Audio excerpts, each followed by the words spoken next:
नमस्कार, मैं अतुल ठाकुर आप सभी का एक बार फिर से अपने चैनल में हार्दिक स्वागत करता हूं।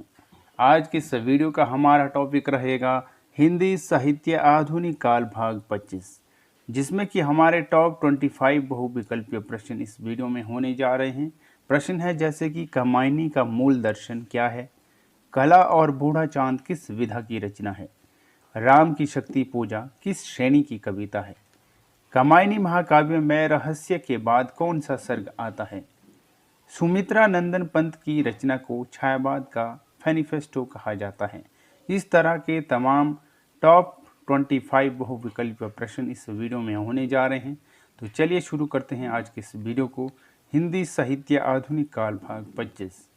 आज के इस वीडियो का पहला प्रश्न स्क्रीन पर। प्रश्न है, असत्य कथन को चिन्हित कीजिए। दिए गए विकल्प में से असत्य कथन का चुनाव करना है। विकल्प दिए गए हैं, श्रद्धा कामायनी का तीसरा सर्ग है, ये जो है सही कथन है। राम की शक्ति पूजा राम कथा से संबंधित रचना है, ये भी सही कथन है। कुकुर मुक्ता में छायावादी शब्दावली का निषेध है, ये भी सही कथन है। और जो बचता है विकल्प नंबर डी, ये जो है असत्य कथन है। असत्य कथन कौन सा है, अंधेरे में कविता चांद का मुंह टेढ़ा है मैं संकलित नहीं है।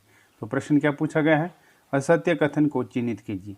तो इसका उत्तर रहेगा विकल्प नंबर डी, यानी कि अंधेरे में कविता चांद का मुंह टेढ़ा है मैं संकलित नहीं है, ये जो है असत्य कथन है।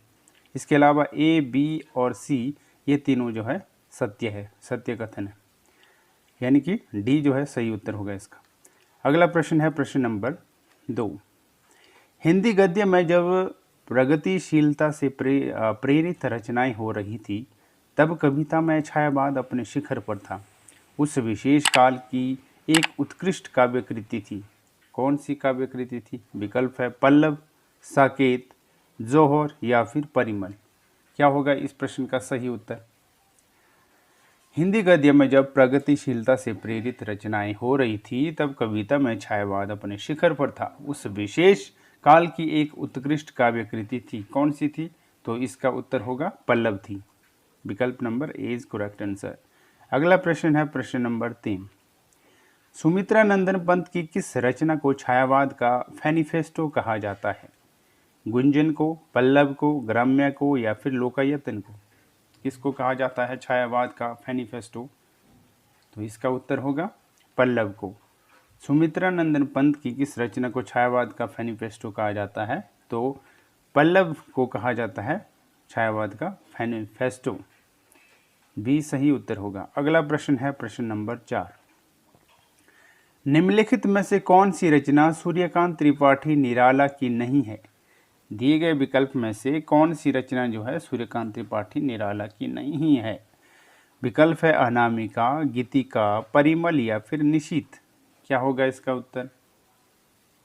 तो इसका उत्तर रहेगा निशीथ, यानी विकल्प नंबर डी, सूर्यकांत त्रिपाठी निराला की नहीं है रचना। कौन सी नहीं है, निशीथ नहीं है।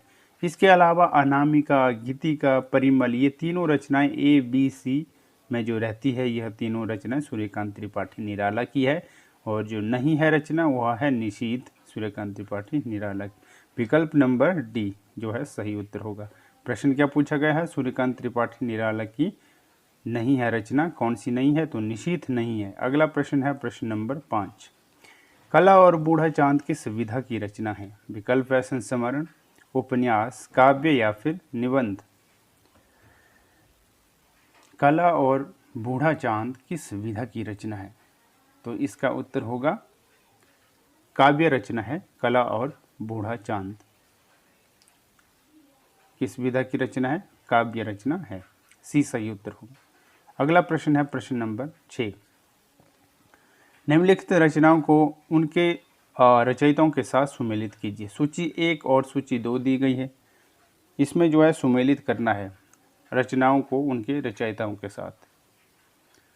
तो सबसे पहले यहाँ पे बनवेला जो रचना आती है, इसके रचयिता है सूर्यकांत त्रिपाठी निराला। दूसरा है उत्तरा, उत्तरा के जो रचयिता है वे है सुमित्रा नंदन पंत।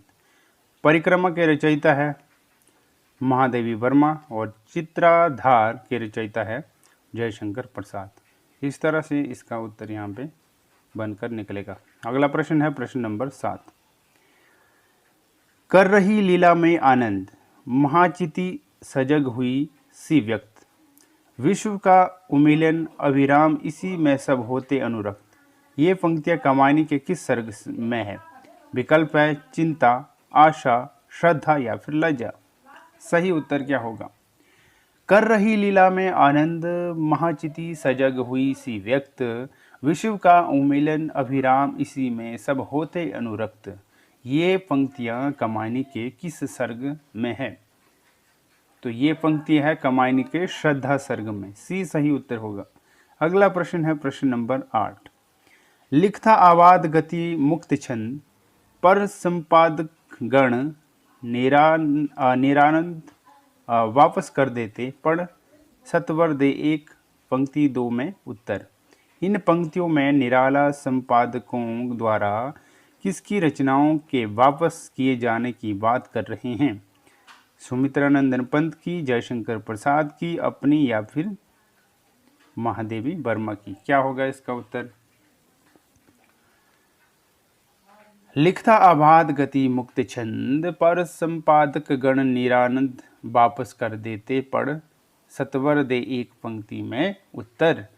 इन पंक्तियों में निराला संपादकों द्वारा किसकी रचनाओं के वापस किए जाने की बात कर रहे हैं? तो वे कर रहे हैं अपनी रचनाओं के वापस करने की बात कर रहे हैं। सी सही उत्तर होगा। अगला प्रश्न है प्रश्न नंबर 9।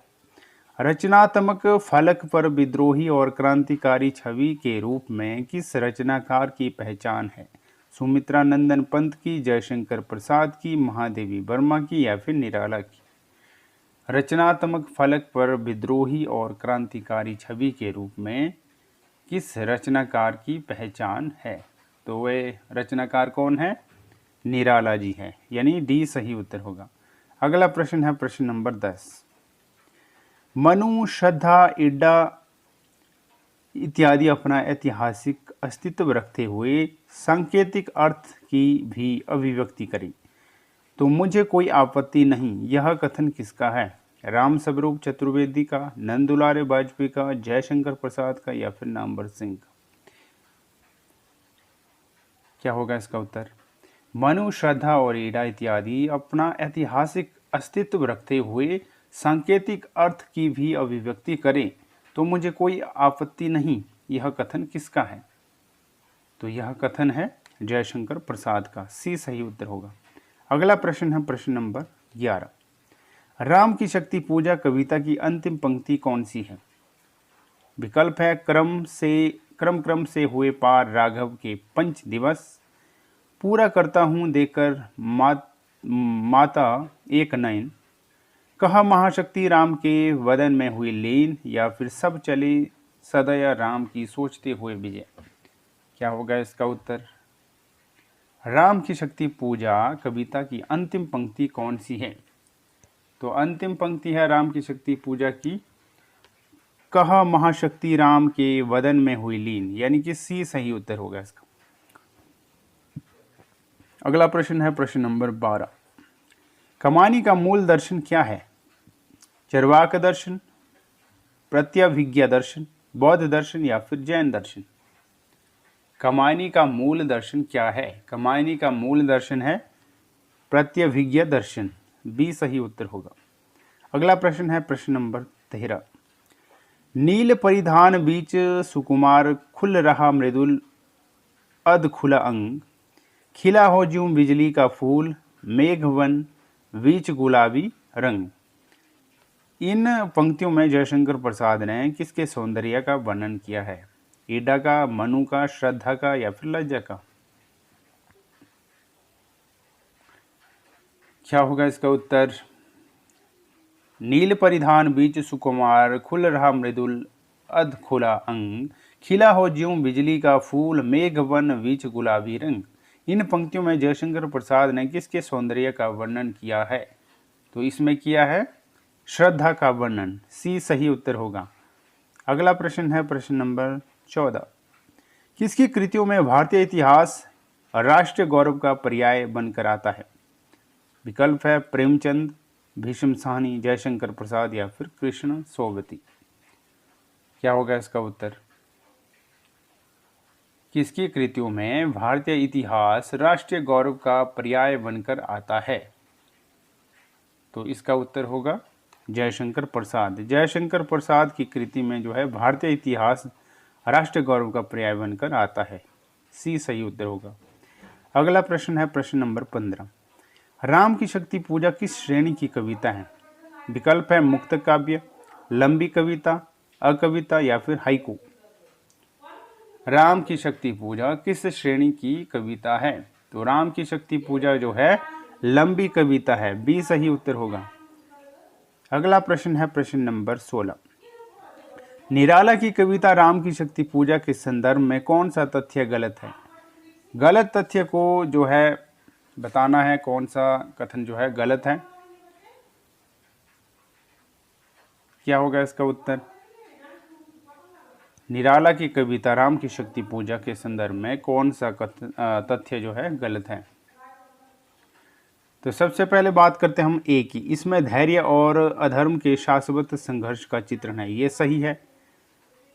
इसमें राम की शक्ति की आराधना करते हैं, ये भी सही है। और यह कविता छायावादी काव्य की एक उत्कृष्ट रचना मानी जाती है, ये भी सही है। और जो विकल्प बी है यह गलत है। कौन सा है विकल्प बी? यह रचना मूलतः राम और सीता की प्रणय गाथा है, ये जो है असत्य कथन है। प्रश्न पूछा गया है राम की शक्ति के संदर्भ में, राम की शक्ति पूजा के संदर्भ में कौन सा तथ्य गलत है? तो गलत का तथ्य होगा विकल्प नंबर बी, यानी यह रचना मूलतः राम और सीता के प्रणय की गाथा है। बी जो है इसका उत्तर होगा। अगला प्रश्न है प्रश्न नंबर 17। कामायनी के प्रथम सर्ग का शीर्षक क्या है? श्रद्धा, आशा, लज्जा या फिर चिंता। कामायनी के प्रथम सर्ग का शीर्षक क्या है? तो कामायनी के प्रथम सर्ग का शीर्षक जो होगा वो है चिंता। डी सही उत्तर होगा। अगला प्रश्न है प्रश्न नंबर 18। कामायनी महाकाव्य में रहस्य के बाद कौन सा सर्ग आता है? विकल्प है स्वप्न, निर्वेद, आनंद या फिर दर्शन। कामायनी महाकाव्य में रहस्यवाद के बाद कौन सा सर्ग आता है? तो कामायनी महाकाव्य में रहस्यवाद के बाद जो सर्ग आता है उसका नाम है आनंद सर्ग, यानी सी सही उत्तर होगा। अगला प्रश्न है प्रश्न नंबर 19। छायावाद के संदर्भ में कौन सा कथन असत्य है? एक बार फिर से प्रश्न पूछा गया है यहाँ पे असत्य कथन को लेकर। क्या होगा इसका उत्तर? छायावाद के संदर्भ में कौन सा कथन असत्य है? तो सबसे पहले विकल्प ए की बात करते हैं। तो छायावादी काव्य में व्यक्तिगत प्रणय की भावभूमि करुणा से लेकर आनंद तक फैली हुई है, ये जो है सही कथन है। इसके अलावा विकल्प सी है छायावाद प्रेम, सौंदर्य और यौवन की कविता है, ये भी सही कथन है। डी है छायावादी काव्य में अनुभूति की प्रधानता के कारण उसे स्थूल के प्रति सूक्ष्म का विद्रोह माना गया है, ये भी सही कथन है। और बचता है विकल्प नंबर बी। तो विकल्प नंबर बी जो है इसमें असत्य कथन है। विकल्प नंबर बी क्या है? अभिव्यंजना की दृष्टि से अभिधात्मक शैली की प्रधानता छायावादी काव्य की मुख्य विशेषता है, ये जो है यहाँ पे असत्य कथन है। यानी उत्तर क्या है? छायावाद के प्रश्न क्या है? छायावाद के संदर्भ में कौन सा कथन असत्य है? तो असत्य कथन होगा विकल्प नंबर बी, ये जो है इसका आंसर रहेगा। अगला प्रश्न है प्रश्न नंबर 20। किस काव्य ग्रंथ की भूमिका में सुमित्रा नंदन पंत ने भाषा, अलंकार, छंद, शब्द और भाव के सामरस्य पर विचार व्यक्त किए हैं? विकल्प है युगांत, लोकायतन, वीणा या फिर पल्लव। किस काव्य ग्रंथ की भूमिका में सुमित्रा नंदन पंत ने भाषा, अलंकार, छंद और शब्द और भाव के सामरस्य पर विचार व्यक्त किए हैं? तो इसका उत्तर होगा पल्लव। पल्लव में जो है अलंकार, छंद, शब्द और भाव की सामरस्य पर विचार व्यक्त किए हैं किसने? सुमित्रा नंदन पंत ने। डी सही उत्तर होगा। अगला प्रश्न है प्रश्न नंबर 21। निराला के बारे में निम्नलिखित में से कौन सा कथन सही है? सत्य कथन के बारे में बताना है। निराला के बारे में कौन सा कथन सही होगा?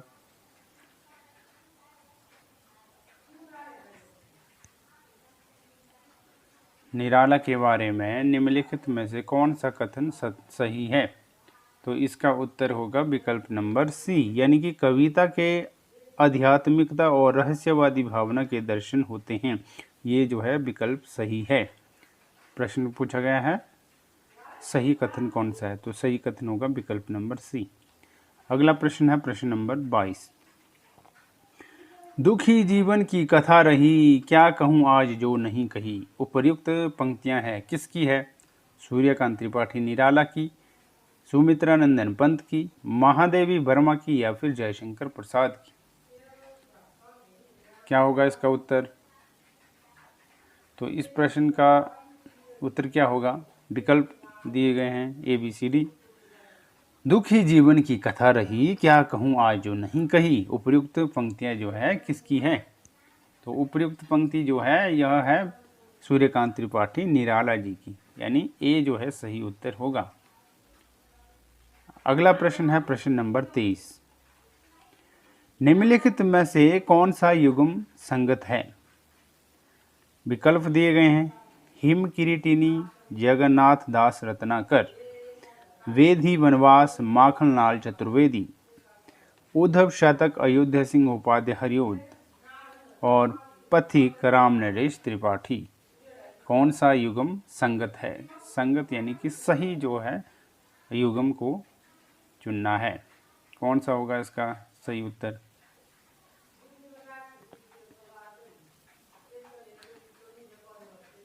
तो इस प्रश्न का सही उत्तर होगा विकल्प नंबर डी, यानी कि पथिक जो है राम नरेश त्रिपाठी। पथिक किसकी रचना है? राम नरेश त्रिपाठी की। ये जो है सही उत्तर होगा। अगला प्रश्न है प्रश्न नंबर 24। आज के इस वीडियो का सेकंड लास्ट प्रश्न है। निम्नलिखित में से कौन सा युग्म संगत है? एक बार फिर से संगत युग्म वाले प्रश्न जो आता है यहाँ पे 24 नंबर, बताइए इसका उत्तर क्या होगा। विकल्प है ग्राम्य सुमित्रा नंदन पंत, दीपशिखा सूर्यकांत त्रिपाठी निराला, प्रलय की छाया महादेवी वर्मा, या फिर कुकुरमुक्ता जयशंकर प्रसाद। क्या होगा इसका उत्तर?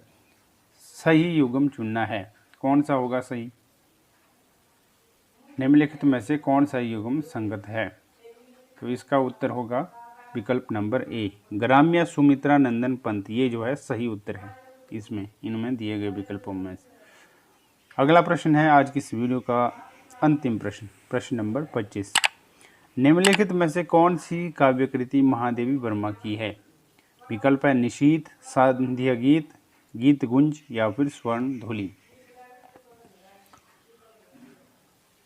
कौन सी काव्यकृति महादेवी वर्मा की है?